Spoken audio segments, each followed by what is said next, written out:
Ito ay located sa Sanggindin, Lagasit, Pangasinan. At ang may-ari nito ay ang aming lolo. Tara, ikot po kayo.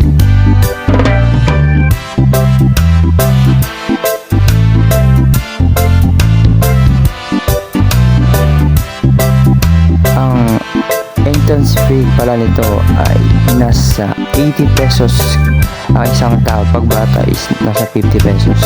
At dito pwede ka rin mag bonfire at pwede ka rin mag overnight dito.